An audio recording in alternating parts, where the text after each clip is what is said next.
నువ్వంటూ పుట్టినట్టు నా కొరకు ఆ చూకి అందలేదు ఇంతవరకు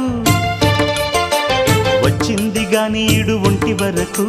వేధించలేదు నన్ను జంట కొరకు చూశాక ఒక్కసారి ఇంత వెలుగు నా వంక రాను అంది కంటి కునుకు ఈ అల్లరి గారడి నీ లీల అనుకోనా నీ పేరు ప్రేమ అవునా